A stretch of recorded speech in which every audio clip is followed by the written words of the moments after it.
Profecia bíblica, a predição de acontecimentos futuros. Mistério, uma visão obscura, como uma neblina. Mas na névoa também é possível observar uma luz do outro lado. Tu, ó rei, estavas olhando e viste uma grande estátua. A estátua, que era grande, cujo esplendor era excelente, estava em pé diante de ti. A sua aparência era terrível. O peito e os braços de prata, o ventre e os quadris de bronze, pernas de ferro.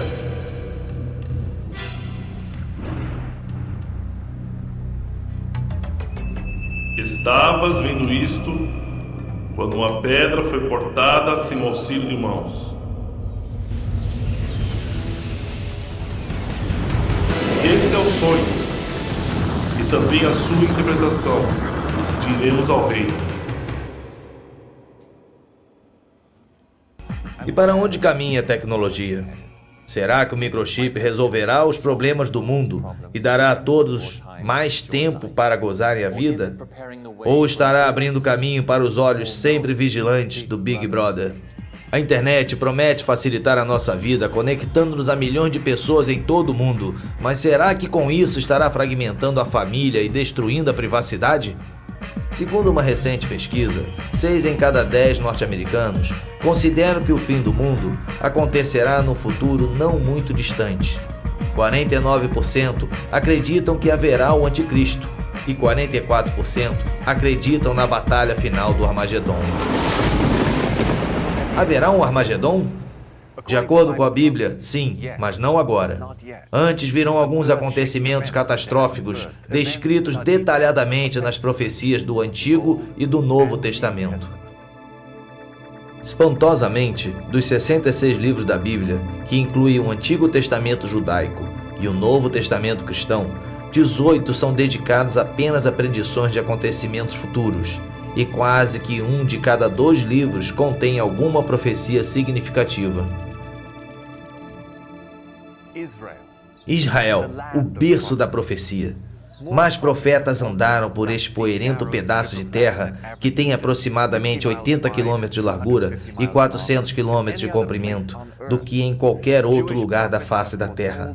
Profetas judeus previram não só a história do seu próprio povo com detalhes incríveis, mas também a ascensão e queda de impérios, bem como o destino da raça humana. A profecia do profeta Daniel, mais fácil de se entender, é a interpretação do sonho de Nabucodonosor. É uma das profecias mais espantosas já dada ao homem.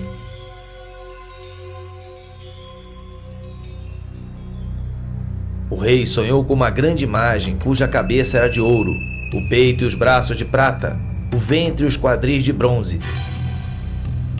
as pernas de ferro, os pés eram parte de ferro e parte de barro. Então, uma pedra, lançada sem o auxílio de mãos, feriu a estátua nos pés de ferro e de barro. A imagem desmoronou e foi levada pelo vento. Mas a pedra que feriu a imagem tornou-se uma grande montanha e encheu toda a terra. Nesta visão espantosa, cada parte da imagem simboliza um diferente império que Deus predisse que iria governar o mundo. O próprio Daniel disse ao rei Nabucodonosor: Tu és a cabeça de ouro. A Babilônia na antiguidade era conhecida como a cidade de ouro, e assim como a cabeça, os babilônicos eram grandes pensadores, conhecedores de astrologia, astronomia e ciência. Exatamente como a imagem tinha 2 braços, o império seguinte foi uma aliança entre os medos e os persas, que conquistaram a Babilônia em 538 a.C. Eles eram muito hábeis com as mãos, especialistas em trabalhos manuais e construção. O Império Medo-Persa foi conquistado em 333 a.C. pela Grécia, que Deus comparou ao ventre da imagem. O povo grego era hedonista, sempre em busca do prazer, simbolizado aqui pelo ventre e os desejos da carne. Roma foi o império seguinte, simbolizado pelas 2 pernas de ferro da imagem.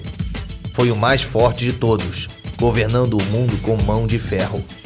Assim como as duas pernas, era dividido no Império Ocidental e no Oriental. E também como as duas pernas, os romanos marchavam bastante. As pernas eram a parte mais longa do corpo.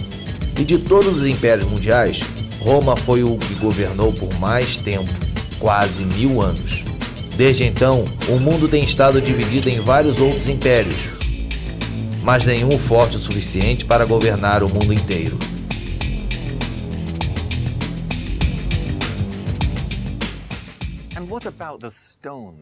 O que significa a pedra lançada sem o auxílio de mãos, que fere a imagem nos dedos e a estraçalha? As profecias de Daniel podem parecer um pouco complicadas, mas é significativo o fato de conseguirmos entender estes mistérios, porque Deus disse a Daniel: Tu, porém, Daniel, encerra as palavras e sela o livro, até o tempo do fim. Muitos o esquadrinharão e o conhecimento se multiplicará. Porque essas palavras estão encerradas e seladas até o tempo do fim. But the book of Daniel today is a little bit more clear. First, because of the establishment of Israel, I believe. Secondly, because several things have happened already in the history that Daniel predicted and happened. Some of it had to do with the vision of the image that King Nebuchadnezzar have seen, with the different, main powers that will control the earth and what will happen. As we follow that study carefully, we can see very clearly the description of the Persian Empire, then the Greek Empire, then the Roman Empire, and then a situation as we have today, a clay mixed with iron, things that are, not very clear as they used to be in the past, which we have in our modern democratic society. And so when you follow that, you can follow a little bit the book and see the fulfillment of some of the prophetic words. So it's not as sealed as it used to be. I do believe there are certain things that's still hidden from our eyes that Daniel talks about, and a good study, a thorough study, will open it up before those who really study it, along with the book of Revelation. Então, será que temos uma ideia do que os pés e os 10 dedos simbolizam? Muitos estudiosos da Bíblia concordam numa interpretação chocante desta parte da imagem, relacionada bastante com Israel e seu futuro em breve. Antes de entrarmos nas profecias do futuro próximo, vamos analisar as profecias já cumpridas, pois nos darão uma melhor ideia de como Deus se comunica através de linguagem profética. Poderia-se dizer que tanto a raça judia como a árabe foram concebidas através de profecia. Deus disse a Abraão, o pai de ambas as raças, que ele deveria sair do país de Harã para a terra que ele lhe mostraria. A Bíblia relata que Abraão obedeceu sem saber aonde ia.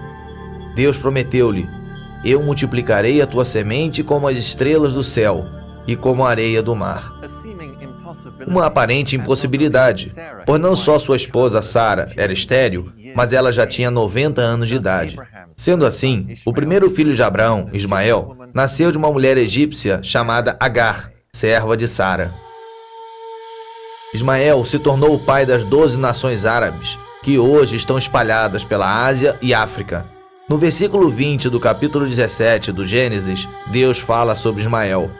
Eu o multiplicarei extraordinariamente, gerará 12 príncipes e dele farei uma grande nação.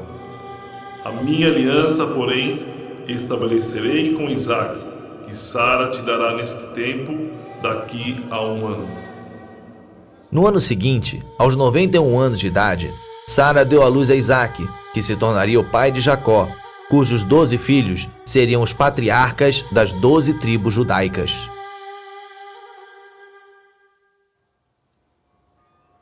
Se você visse um mapa interativo de Israel, poderia clicar sobre qualquer cidade ou vista histórica e o encontraria como parte integral de alguma profecia já cumprida, sendo cumprida ou a se cumprir.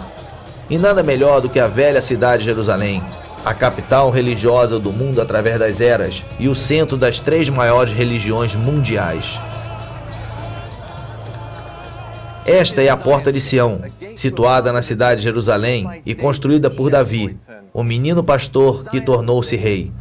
Davi amava muito Sião, e os seus famosos salmos estão repletos de menções poéticas e proféticas sobre esse lugar.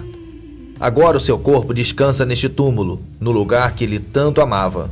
O Monte Sião originalmente significava a cidade de Davi. Durante uma época foi a parte mais importante de Jerusalém, mas hoje é um campo de cultivo, um cumprimento da profecia de Miqueias. Sião será lavrado como um campo. Depois da morte de Davi, seu filho Salomão construiu o primeiro templo judaico no alto do Monte Moriá, o local onde Abraão ia sacrificar Isaque, seu filho, obedecendo ao que Deus lhe dissera. A partir de então, o Monte Moriá tornou-se Sião, o mais importante de todos os lugares sagrados para os profetas judeus daquela época. O primeiro templo, edificado pelo rei Salomão, foi destruído em 586 a.C. pelo exército babilônico do rei Nabucodonosor. Reconstruído em 516 a.C., o segundo templo permaneceu em pé por 656 anos, até ser destruído pelos romanos em 70 d.C., um cumprimento da profecia dada por Jesus. Pouco antes de sua morte, ele disse aos seus discípulos: Vês esses grandes edifícios, não ficará pedra sobre pedra que não seja derrubada. Jesus predisse que o templo seria derrubado pedra por pedra. Isso foi cumprido literalmente 40 anos mais tarde pelo exército romano do imperador Vespasiano, sob o comando do general Tito. Jerusalém foi saqueada e incendiada, e 100.000 judeus foram crucificados em diferentes pontos da cidade. Os romanos então queimaram o templo, construído principalmente em madeira e decorado com ouro e prata. O ouro e a prata derretidos escorreram pelas fendas entre as grandes pedras do alicerce. Os romanos arrancaram as pedras para retirarem todo o ouro e a prata. Sendo assim, não ficou uma única pedra sobre pedra, um cumprimento literal da profecia de Jesus Cristo. Tudo o que restou do templo foi um grande muro de contenção de pedra, nivelando o local onde foi alicerçado o templo, no topo do Monte Moriá. Esse local hoje é conhecido como o Muro das Lamentações, onde os judeus vão orar pela vinda do Messias.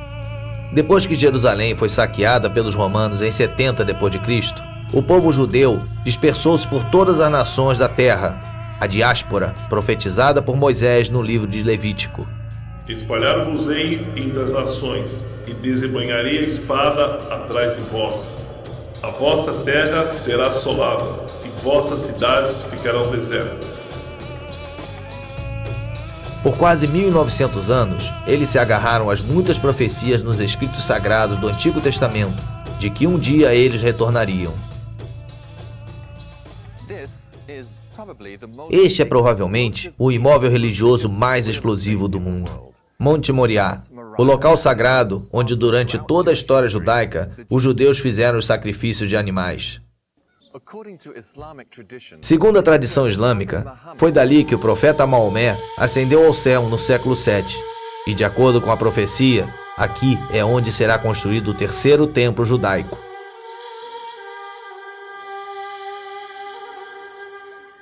Esta é a Mesquita de Omar e o lugar de adoração mais santo do islamismo, construída em 600 d.C. É também chamado de Cúpula da Rocha, porque ali dentro encontra-se a pedra sobre a qual Abraão ia sacrificar seu filho Isaque. Durante os 500 anos do governo romano e bizantino, o cristianismo predominou na Palestina, mas após a conquista árabe de 641, ela ficou sob influência do islamismo. No ano de 1099, as cruzadas tomaram Jerusalém e estabeleceram um reino feudal que durou até 1291, quando os europeus foram então expulsos pelos egípcios. Em 1516, a Palestina passou a fazer parte do Império Otomano por 400 anos, até ser dominada pelos britânicos no final da Primeira Guerra Mundial, em 1918. Segundo uma profecia muçulmana, Jerusalém seria conquistada por um profeta de Deus e tomada pacificamente. Então, quando o general Allenby, chefe das forças britânicas, e seu exército cercaram Jerusalém, o povo, ao ouvir seu nome, rendeu-se, sem resistirem, porque Allenby, em árabe, significa profeta de Deus. Precisamente aqui, nesta porta da cidade de Davi, Allenby declarou a vitória em nome das forças britânicas e aliadas. Os britânicos governaram e influenciaram bastante a Palestina por 30 anos, de 1918 a 1948. Construíram muitas igrejas cristãs e restauraram locais de descobertas arqueológicas. Sem saberem, eles ajudaram a cumprir outra profecia. Esta é a cidade de Haifa, a joia do Mediterrâneo, e local de passagem para Israel. Aos fundos, eleva-se o Monte Carmelo, onde o profeta Elias massacrou os 450 profetas falsos de Baal. O patriarca judeu Jacó predisse no livro de Gênesis que esta terra de Zebulum se tornaria um abrigo para os navios. Por milhares de anos, os navios não podiam atracar ali por ter uma baía muito rasa. Mas depois que os britânicos aprofundaram o porto em 1930, Haifa tornou-se o maior porto de Israel. No dia 14 de maio de 1948, Israel voltou a ser uma nação, o cumprimento de numerosas profecias do Antigo Testamento, uma das quais diz: levantará o estandarte para as nações, ajuntará os desenterrados de Israel e os dispersos de Judá, recolherá desde os quatro confins da terra. A formação do Estado de Israel é muito significativa tanto para os judeus como para os cristãos. One major sign that I personally believe that is an indicator to the fact that we are whether the threshold or already at the beginning of the end time is the establishment of the modern state of Israel. Here is a phenomena that have been predicted in the Word hundreds of times. The Old Testament is full of prophetic word about the restoration of Israel. Ao mesmo tempo que os cristãos buscam sinais indicadores da volta de Jesus, os judeus buscam sinais da vinda do Messias. Há muitos judeus ortodoxos ensinam que o mundo duraria por 6.000 anos antes do Messias vir, e com ele a raça humana passaria por um período de 1.000 anos de paz, já que Deus criou o mundo em 6 dias, de acordo com Gênesis 1:31, e descansou no 7º dia, de acordo com Gênesis 2:2, eles interpretam que a história mundial atingiria o seu clímax dentro desse parâmetro também.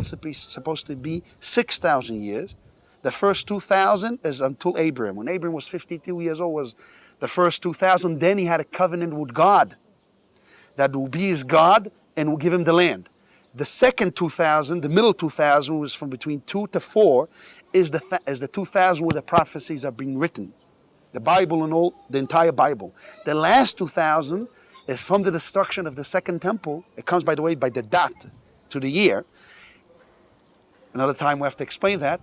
So the last 2,000 is the 2,000 of the era of Mashiach.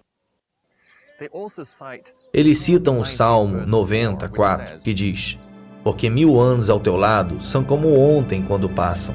Da mesma maneira, o cristão considera a segunda epístola de Pedro, capítulo 3, versículo 8, que diz: há todavia uma coisa, amados, que não deveis esquecer, que para o Senhor um dia é como 1.000 anos, e 1.000 anos é como um dia. Creation, 6th day of creation. The 7th day is the last 1,000, is the day of God, kingdom is totally revealed in the world. A reconstrução do Templo de Salomão, no monte, é de tal importância para os judeus que há séculos eles oram por isso e encerram toda a cerimônia de casamento quebrando um copo para lembrar os convidados da destruição do templo. A construção do terceiro templo está muito além da fase de planejamento.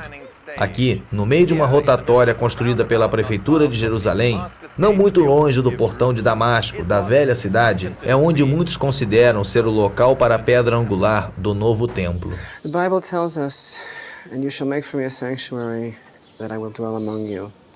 So that's really the comprehensive commandments regarding the construction of the temple. And then there are many other commandments as well. The commandments really can be fulfilled today in a number of ways, kind of in absentia, or maybe kind of in a piecemeal fashion, in view of the impediments towards actually building the temple until such time as is more fitting. So the main way that the Institute is going about the fulfillment of the commandment and occupying itself with the goal of trying to do really as much as possible in our time towards the temple is by creating the vessels. So the vessels that are being created today are not just models or replicas, but are actually made in accordance to the biblical requirements and therefore are really ready to be used according to biblical law and can be used in the new temple. There is plans, sure there is plan. As a matter of fact, there is places in Jerusalem that they're already building the vessels and they're learning, like in yeshivas, like here in Mount Zion we have a yeshiva, we have a university for Jewish studies. They learn all the different laws that has to do with the sacrifices and all the different laws that has to do with the temple. And they're preparing themselves, if they're priests, they come from the tribe of Levites, so then they prepare themselves to be ready, and all this come to unfold, they'll be ready to serve God in the temple.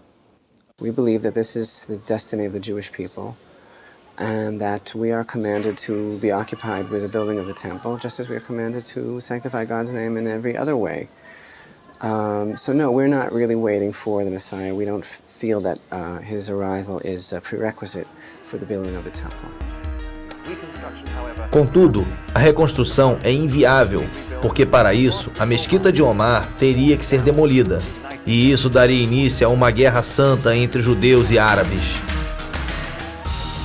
Aí entra o anticristo, uma personalidade política brilhante e carismática predita na Bíblia, que resgata o mundo de um quase colapso devido a problemas sociais e econômicos que ainda estão por ocorrer. Este gênio diplomático realiza o inacreditável. Ele consegue a proeza de trazer paz ao mundo e, de acordo com as profecias bíblicas, passa a ser adorado pelo mundo todo. Agora, voltando à interpretação do sonho de Nabucodonosor, Daniel mencionou os principais reinos e impérios do mundo, começando com a Babilônia, o império de Nabucodonosor. Uma última parte dessa imagem, que representa a história do mundo, ainda permanece. Como os dedos dos pés eram parte de ferro e parte de barro. Assim, por uma parte o reino será forte e por outra será frágil. Sem rei, não existe reino. Neste caso, a profecia refere-se ao anticristo. Daniel, mais tarde, explica que os 10 dedos simbolizam 10 reis que juram lealdade e apoio ao anticristo por um tempo. O ferro representa os governos duros e ditatoriais, e o barro, os mais democráticos e maleáveis. E assim como o ferro e o barro não se misturam, estas duas ideologias são governos opostos. O que mais nos diz a Bíblia sobre esta pessoa tão poderosa? Ele virá caladamente e tomará o reino com lisonjas. Ele soluciona o problema no Oriente Médio e assina um acordo de paz de 7 anos. Uma aliança que dá aos judeus, muçulmanos e cristãos direitos iguais à parte velha de Jerusalém e à área do templo. Parte deste acordo permite que os judeus reconstruam o seu templo. Como ele vai solucionar o problema do local para a reconstrução ainda é um mistério, embora a Bíblia indique que ele descobrirá uma maneira. As we know, the Antichrist will be a figure of man who proclaim peace that will attract the world with what we call today the New World Order.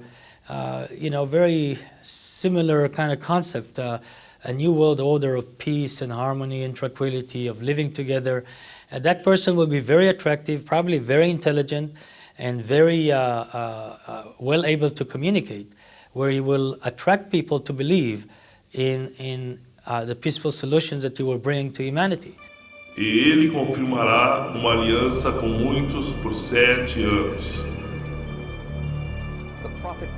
O profeta Daniel diz que o anticristo trabalhará enganosamente e usa a palavra vil para descrevê-lo. Tendo conseguido a confiança e a adoração do povo, depois de 42 meses, ou seja, 3 anos e meio no poder, ele rompe repentinamente a aliança de paz com Israel e invade do norte, fazendo cessar a adoração no templo e revelando a sua verdadeira personalidade e intenções. A profecia indica que nessa hora, o líder mundial fica possuído por Satanás e declara-se Deus. devil all along is trying to imitate God. He's trying to be like God, trying to rebel against God by being as strong and as powerful in influencing mankind like God does. And so the Antichrist will have a lot of aspects that will appear as, portrayed for the Messiah, for Christ. He may be a very powerful man. He may even do some supernatural acts. We don't know. May have some power given to him by the devil that will create some supernatural manifestations. Yes, I do believe people will confuse him with Christ, and those that are not deeply engaged with relationship with God and understand the Word of God good today may fall into that deception. A profecia nos diz: O homem do pecado será revelado, o filho da perdição, o qual se opõe e se levanta contra tudo que se chama Deus ou é objeto de culto, de sorte que se assentará como Deus no templo de Deus, querendo parecer Deus. Na metade da semana, para cessar o sacrifício e a oferta de manjares.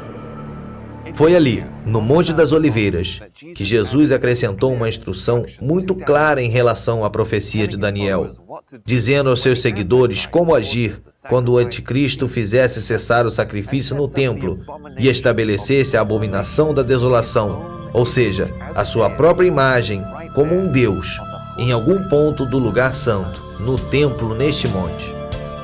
Quando, pois, virdes a abominação de desolação de que falou o profeta Daniel no lugar santo, então os que estiverem na Judeia fujam para os montes. Quem estiver sobre o telhado não desça a tirar de casa coisa alguma.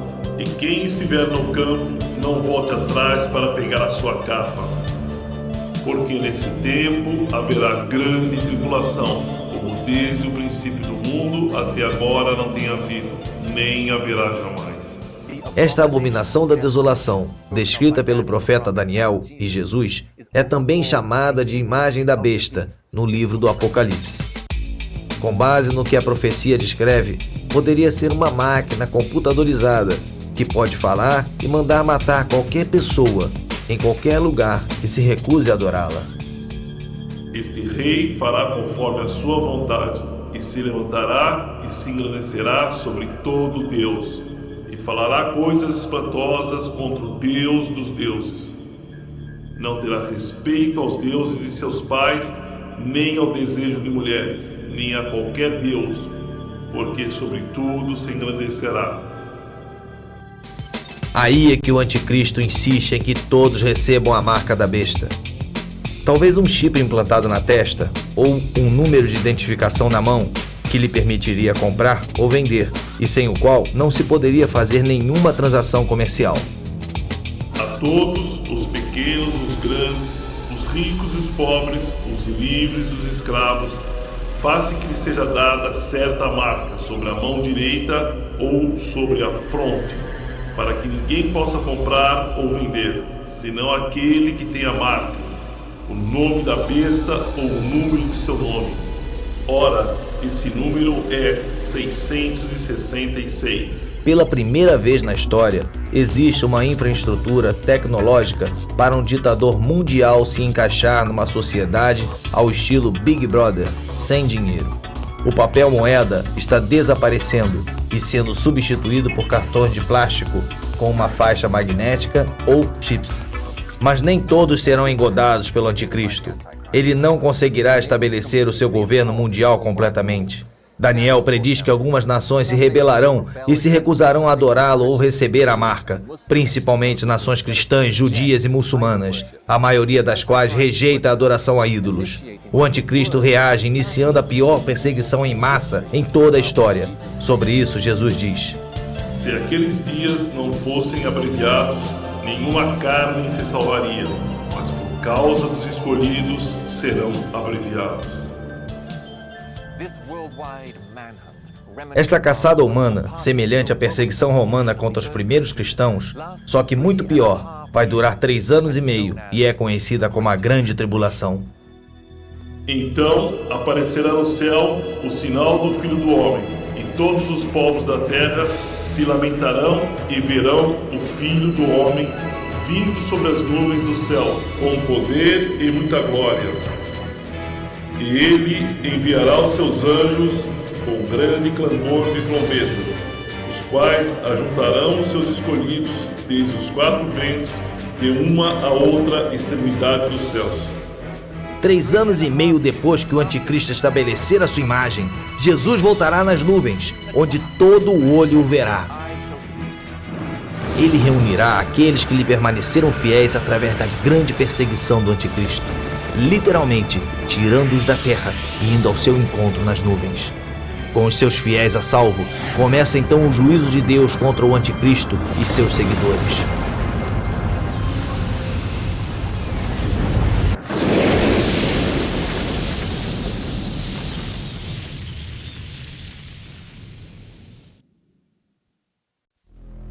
Então ouvi, vinda do templo, uma grande voz que dizia aos 7 anjos: Ide e derramai sobre a terra as 7 taças da ira de Deus. O primeiro saiu e derramou a sua taça sobre a terra, e apareceu uma chaga feia e dolorosa nos homens que tinham o sinal da besta e o que adoravam a sua imagem.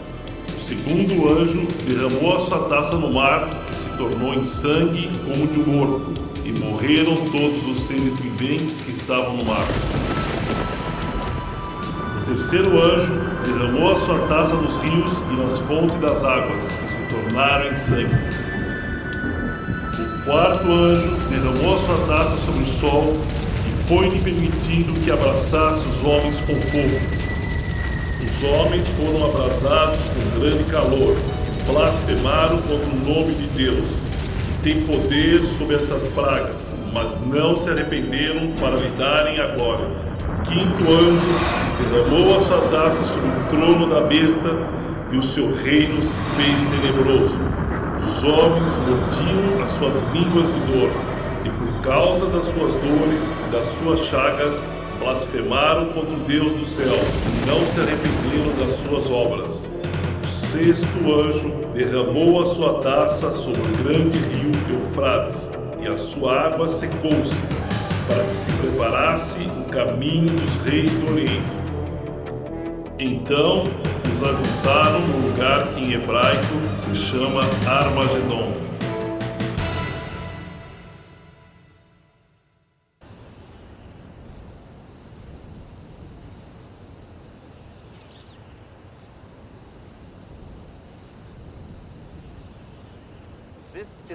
Este é o Vale de Megido, também conhecido como Vale Esdraelon em Israel. Armagedon, em hebraico, significa colina de Megido, que é um grande monte em forma de cúpula no vale. Quando Napoleão viu pela primeira vez o grande vale, que vai do sul de Haifa até Jerusalém, exclamou: "Que ótimo local para uma batalha!" Quando o general Pershing, um dos grandes generais da Segunda Guerra Mundial, o viu, declarou: "Que ótimo local para uma guerra estratégica!"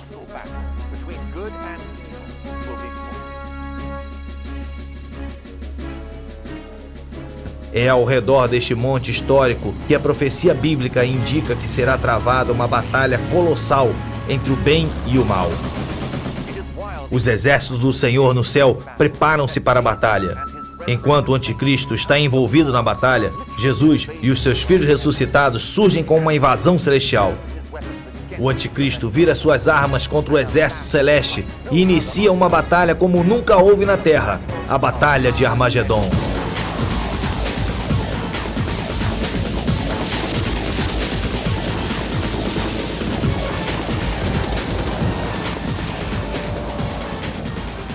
Durante essa batalha, as orações daqueles que por muito tempo clamaram por justiça são respondidas, pois esgota-se a paciência de Deus com os caminhos perversos do homem.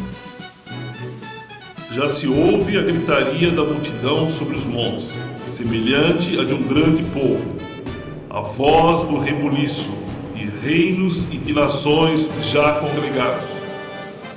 O Senhor dos exércitos passa em revista o exército para a guerra.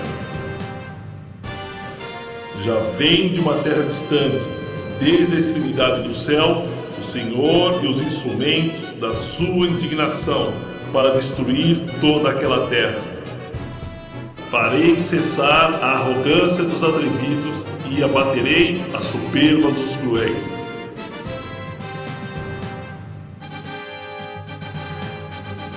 Estavas vendo isto quando uma pedra foi cortada sem o auxílio de mãos, a qual feriu a estátua nos pés de ferro e de barro e os esmiuçou. Jesus muitas vezes é chamado de pedra angular, o início de um novo alicerce no templo, um alicerce espiritual. Exatamente quando a pedra lançada do nada acerta a imagem em Daniel 2, Jesus, o Filho de Deus, vem do céu para pôr um fim ao reino do Anticristo. Segundo Daniel, a batalha de Armagedon dura 45 dias. O Anticristo é jogado vivo num lago de fogo e seus seguidores malignos são massacrados. A carnificina será tal que o profeta Ezequiel diz que só em Israel levará 7 meses para enterrarem todos os mortos e 7 anos para limparem o metal torcido e os armamentos destruídos. A batalha já vencida, Jesus mais uma vez pisa na terra, aqui no Monte das Oliveiras. Naquele dia estarão os seus pés sobre o Monte das Oliveiras, que está defronte de Jerusalém para o Oriente. O Monte das Oliveiras será fendido pelo meio, para o Oriente e para o Ocidente, e haverá um vale muito grande. Metade do monte se apartará para o norte e a outra metade para o sul, e o Senhor será o rei sobre toda a terra. Os sismólogos informam que o Monte das Oliveiras está situado sobre uma falha geológica e que existe uma rachadura que corta o monte ao alto, de norte a sul. When we look at Mount of Olives, which is not far away from where we're sitting right now, we can see that the literal fulfillment of this verse can very easily happen. One thing we do know is that Christ will come physically. His appearance is very important because it says the eyes of men will behold him. There's also going to be a supernatural manifestations all over. The whole earth at one minute will see him. And so there would be some kind of a supernatural phenomena from the heavenlies that will attract the entire attention of the earth. It has to be.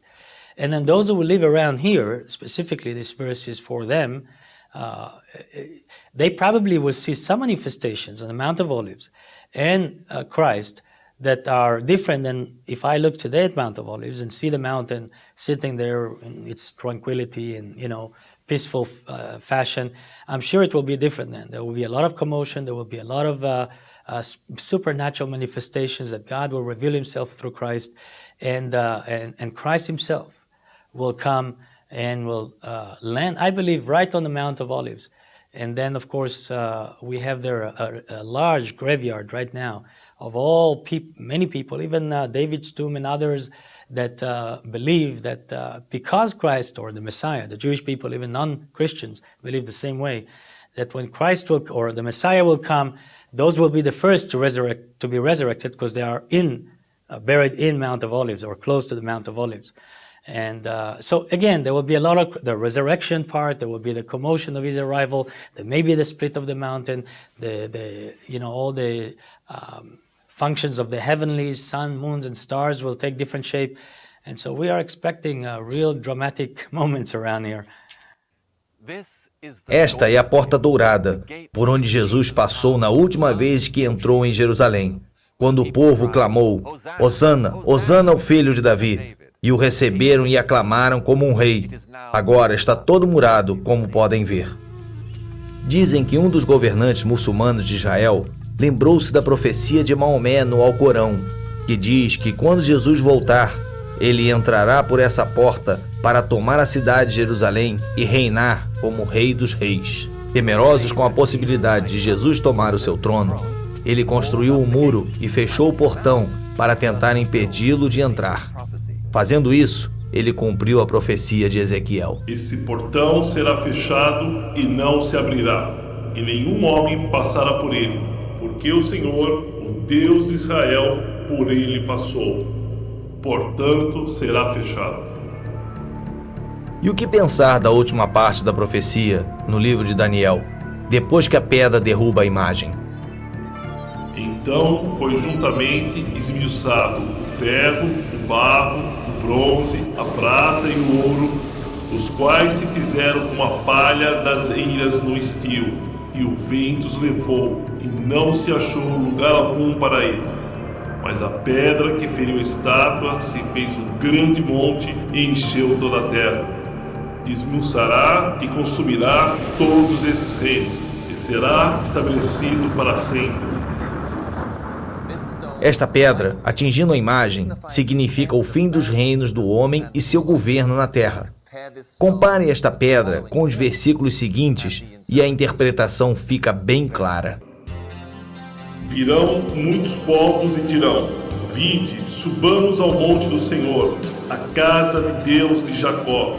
Ele nos ensinará o que concerne aos seus caminhos, para que andemos nas suas veredas. De Sião sairá a lei, e de Jerusalém a palavra do Senhor. Finalmente, o mundo será governado com equidade, verdadeira justiça, com liberdade, paz, abundância e felicidade para todos. Deixará de reinar a cruel e egoísta filosofia que dá o mundo aos mais fortes. Não haverá mais corrupção, vícios, crime, suborno ou injustiça. Jesus e seus anjos e os seus seguidores ressuscitados estabelecerão o seu justo governo com justiça de verdade para todos. Ele exercerá o seu juízo entre as nações e repreenderá a muitos povos. Estes converterão as suas espadas em arados e suas lanças em podadeiras. Não levantará espada nação contra nação, nem aprenderão mais a guerra. Já quebrou o Senhor o bastão dos ímpios e o cedro dos dominadores. Já descansa, está sossegada toda a terra. Exclamam todos com júbilo. Milênio é uma palavra que vem do latim e que significa 1000 anos. Tem sido usada por estudantes de profecia bíblica para denominar esse período incrível, essa era dourada de paz na Terra. Durante o milênio, enquanto o anticristo é jogado no lago de fogo, o diabo, que o havia possuído, é acorrentado e aprisionado no centro da terra, no abismo sem fundo. Com o diabo fora de cena e a terra aliviada de muitas maldições, o mundo voltará ao que era na época de Adão e Eva no paraíso. Águas arrebentarão no deserto e ribeiros no ermo. A terra se transformará em lagos e a terra sedenta em mananciais de águas. A terra assolada se lavrará. Dirão: esta terra desolada ficou como o jardim de Éden. First of all, we know that the devil and everything that he represents, which is, the negative, the ugly, the difficult part of humanity, will be taken out, will be locked, will be away from the experience, day-to-day experiences of mankind. The second thing that we know is that God would dwell with men again.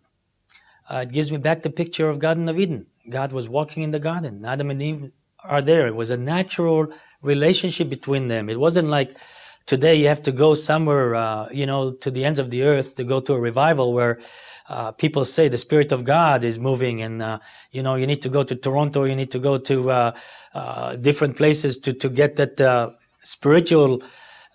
It was natural experience for Adam and Eve to have God, involved in their life. I think it will be the same in the millennium.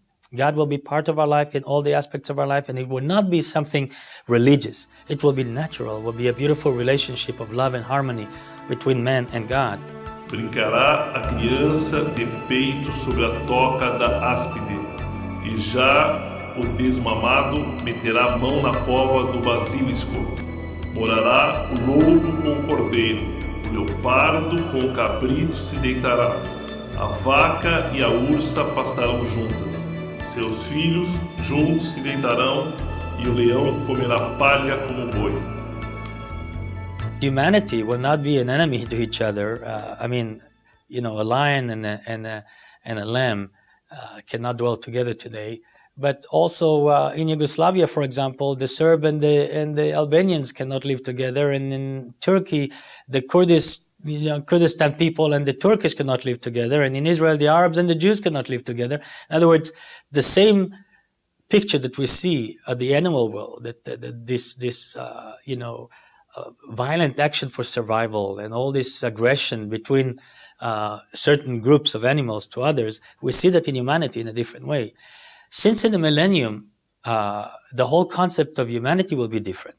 There will be love, harmony, hate will be gone, and all the negative effect of the devil influence of our life and our flesh and all that stuff will not be the prevalent thing, but the spiritual aspect of God and our positive aspect of our characters will be the things that will really be the strongest emphasis in the millennium. I think also nature will behave in the same way. I think God will change the shape, the heart of animals. And I think there will be provision for a lion to eat without a need to destroy or to kill a lamb. And I think also their nature will be changed because God will touch the entire creation. And in the millennium, everything will be under God and with God. And I believe also you'll see that it will affect the animals, it will affect the birds, it will affect, every creature on the face of earth for 1,000 years. Não se fará mal nem dano algum em todo o monte da minha santidade, pois a terra se encherá do conhecimento do Senhor, como as águas cobrem o mar. The devil will be locked for 1,000 years, and then later on, he will be released. So there will be some kind of connection to him that we don't understand how it will be, but those will be immobile, unable to influence society for 1,000 years. They are limited in those 1,000 years with their powers and their ability to influence humanity. No reino do milênio, as pessoas vão voltar a utilizar meios de transporte que não poluem o ambiente, como cavalos, camelos, carroças e lindas caravelas. Também não haverá mais grandes cidades, indústria pesada, fábricas com chaminés soltando fumaça e poluindo, e maquinário destrutivo. O mundo voltará a ser uma sociedade agrária, vivendo em pequenas, tranquilas e aconchegantes comunidades rurais. Não será como se a Terra tivesse voltado atrás no tempo. Haverá conveniências modernas e tecnologia avançada, mas nada que cause mal ou destrua o ambiente. Vi as almas daqueles que foram degolados por causa do testemunho de Jesus e pela palavra de Deus, e não adoraram a besta, nem a sua imagem, e não receberam o sinal na testa nem nas mãos. Reviveram e reinaram com Cristo durante 1000 anos. Estes cidadãos do céu são os fiéis de todas as eras, que serviram a Deus. Às vezes refere-se a eles como os santos ressuscitados, cujos corpos são semelhantes ao de Jesus depois da sua ressurreição. No milênio, os que tiverem corpos ressuscitados poderão interagir com os que têm corpos normais e terrenos, como Jesus com os seus discípulos depois da ressurreição. Um corpo que, como São Paulo disse, é semeado para a corrupção e se levantará na incorrupção. Não julgará segundo a vista dos seus olhos, nem repreenderá segundo o ouvir dos seus ouvidos, mas julgará com justiça os pobres e repreenderá com equidade os mansos da terra. A Bíblia afirma que o reino de Jesus Cristo sobre a terra, durante o milênio, será um reino de pureza e de verdadeira justiça. It will not be the same Christ that we knew as a suffering Messiah who is going to die for our sins. It's going to be the king, the warrior, the judge, the majestic, powerful arm of God. And the picture of that Messiah will be implemented in the person of Christ when he comes back. And so we're talking about tangibles. We're talking about something that we can see, we can touch, we can feel. So it will be a physical presence of Christ that will be among us. And I believe that he will dwell among us in this 1,000 years. It will be our King, our Lord, and the one whom we worship and adore. As profecias que abordamos neste filme são meramente algumas das milhares de profecias cumpridas sobre os impérios, indivíduos e eventos mundiais que os profetas bíblicos previram com grande precisão. Estes mesmos profetas afirmaram repetidas vezes que Deus estabelecerá o seu reino celestial de amor, paz e justiça através dos seus seguidores ressuscitados.